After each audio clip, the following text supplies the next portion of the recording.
வணக்கம் நண்பர்களே! வாழ்க வளமுடன், நலமுடன், வாழ்க வையகம்.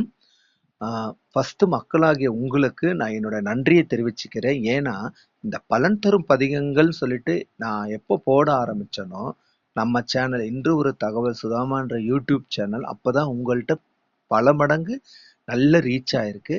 இதுக்கு காரணம் சாக்ஷாத் முருகப்பெருமானோட அருள் இல்லாம எதுவுமே நடக்காது. அதுல எனக்கு எந்த மாற்று கருத்தும் கிடையாது. ஆனால் அவர் யார் மூலமா உதவி பண்ணுவார்? உங்கள மாதிரி மக்கள் மூலமா தான் உதவி செய்வார்.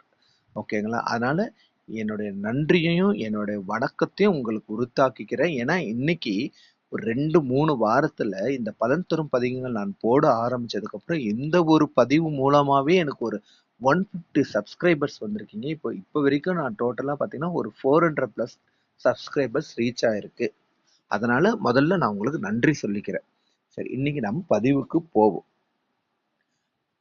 முருகா என்னும் நாமத்தின் சிறப்புகள். நல்லா யோசிச்சு பாருங்க. இப்போ ஒரு 5, 6 வருஷமா தான் முருகன்ற நாமம் எங்க எடுத்தாலும் முருகனை இந்த வழிபாடு செய்யுங்க, இந்த பரிகாரம் செய்யுங்க, இந்த கோயிலுக்கு போங்க, தலையெழுத்து மாறும் அது இது எல்லாமே கரெக்ட் தான். அதுல எதுவுமே மாற்று கருத்து கிடையாது. 100% நடக்குது. இது எதனால? அதுதான் இப்ப கேள்வி. இப்ப ஏன் நாம அப்படி நடக்குதுன்னா, அத நான் கொஞ்சம் நிறைய சர்ச் பண்ணி பார்த்ததுல எனக்கு ஒரு காணொளி கிடைச்சது. அந்த முருகான்ற வார்த்தையில எவ்வளவு தெய்வங்கள் அதுல இருந்து நமக்கு அருள் புரியுறாங்க அப்படின்ற ஒரு தகவல் எனக்கு கிடைச்சது. சரி, அதை நம்ம சேனல்ல நாம சொல்லுவோம். ஏன்னா எதனால நடக்குதுன்னு நம்ம தெரிஞ்சுக்கணும். அந்த ஒரு முருகான்ற நாமத்துல இவ்வளவு ஒரு சிறப்பு இருக்கான்றதும் நாம தெரிஞ்சுக்கணும். இந்த ஒரு பர்பஸ்க்காக தான் இதை நான் இப்போ ஒரு தனிப்பதிவாவே போட்டிருக்கேன்.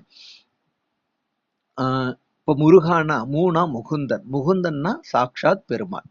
பெருமாள்ன்ற நாமத்தை நம்ம கூப்பிட்டாலே அங்க யார் இருப்பா? சாக்ஷாத் மகாலட்சுமி தாயார், ஆண்டாள் தாயார், பூமி தேவி, மகாலட்சுமி, ஸ்ரீதேவி தாயார், பூமி தேவி தாயார் இருப்பாங்க. ஸோ நமக்கு செல்வத்துக்கு அந்த சுவாமிகள் நமக்கு அருள் புரியுறாங்க. ரெண்டாவது ரூனா ருத்ரன். ருத்ரனாவே தெரியும் சிவபெருமான். சிவபெருமான்னாவே அந்த இடத்துல யார் வருவா? சாக்ஷாத் அம்பாள் வந்துருவா. ஸோ நமக்கு தைரியத்துக்கும் குறவில்லை. ஓகேங்களா? மூணாவது யாரு? கா. கான்னா பிரம்மன். பிரம்மன்னா அந்த இடத்துல யார் வருவா? சரஸ்வதி. சரஸ்வதி தேவை கல்வி ஞானத்துக்கு அதிபதி. இப்ப யோசிச்சு பாருங்க. நம்ம ஒரு தமிழ் படத்துல வரும், கல்வியா செல்வமா வீரமா. இன்னைக்கு நமக்கு என்ன தேவை? இது 3 தான் தேவை. கல்வி வேணும், செல்வம் வேணும், அறிவு வேணும்.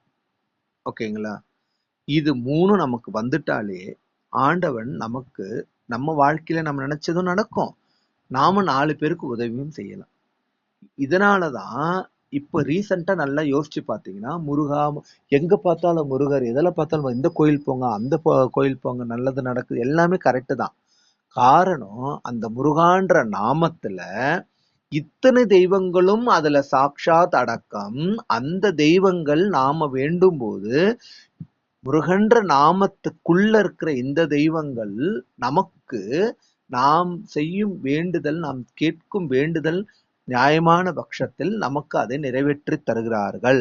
அதனாலதான் இன்னைக்கு நாம வேணா அந்த வைப்ரேஷன் இந்த கடவுள் மூலமா நமக்கு கிடைக்குது. இததான் அருணகிரிநாதர் கந்தன் அனுபூதியிலும் ஒரு பாட்டுல சொல்லியிருக்காரு. அதாவது முருகனுக்கு எவ்வளவு நாமாவளி இருந்தாலும் இந்த 3 நாமாவளி தான் அவருக்கு ரொம்ப பிடிக்குமா முருகருக்கு. நம்ம சொல்ல அருணகிரிநாதர் சொன்னாரு, அவரோட கந்தன் அனுபூதி பதிகத்துல சொல்றார். அதனாலதான் அதை இதோட நான் லிங்க் பண்ணியிருக்கேன். ஓகேங்களா? அதுலயே 3 நாமாவளி வரும். முருகன், குமரன், குகன். இந்த 3 நாமாவளி சேர்ந்து வரும். முருகரை பத்தி பேசும்போது அருணகிரிநாதர் பத்தி பேசாம இருக்கவே முடியாது. அவரும் இவரும் ஒண்ணுன்னே சொல்லலாம். ஏன்னா அருணகிரிநாதரை ஆட்கொண்டது முருகப்பெருமான். இப்ப பதிவுக்கு போவோம். முருகன், குமரன், குகன் என்று மொழிந்து உருகும் செயல் தந்து உணர்வு என்று அருள் தருவாய். பொறுப்புங்கவரும் புவியும் பரவும் குறுப்புங்கவ என் குண பஞ்சரனே.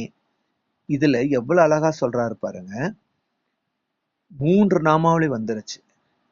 அதாவது என்னுடைய நாமங்கள்ல இந்த நீ 3 நாமாவளி சொல்லு போதும். இல்ல இதுல ஏதாவது ஒண்ணு சொல்லு, நான் உனக்கு என்ன கேட்கிறேனோ தருவேன் அப்படின்னு முருகர் அருணகிரிநாதருக்கு சொல்ற மாதிரி அருணகிரிநாதர் நமக்கு அதை பிற்காலத்தில் நம்ம தெரிஞ்சுக்கணுன்றதுக்காக அவரு கந்தர் அனுபூதியை நமக்கு கொடுத்துட்டு போயிருக்காரு. மக்களாகிய உங்கள்கிட்ட நான் ஒன்னே ஒண்ணு கேட்டுக்கிறேன். உடல் தூய்மையோடும் உள்ள தூய்மையோடும் நம்ம வைக்கும் வேண்டுதல் கண்டிப்பாக நமக்கு நன்மையை தரும். ஆனா எது ஒண்ணும் நம்பிக்கையோடு செய்யுங்க. ஒரு மண்டலம் செஞ்சு பாருங்க. கண்டிப்பா உங்களுக்கு வரும். நம்ம சேனல்ல எல்லாமே நான் போட்டிருக்கேன். கந்தர் அனுபூதி போட்டிருக்கேன். வேல் மாறல் போட்டிருக்கேன். வேல் வகுப்பு சனிக்கிழமை வரும். ஏன்னா சஷ்டி வருது. சேனலை சப்ஸ்கிரைப் பண்ணுங்க.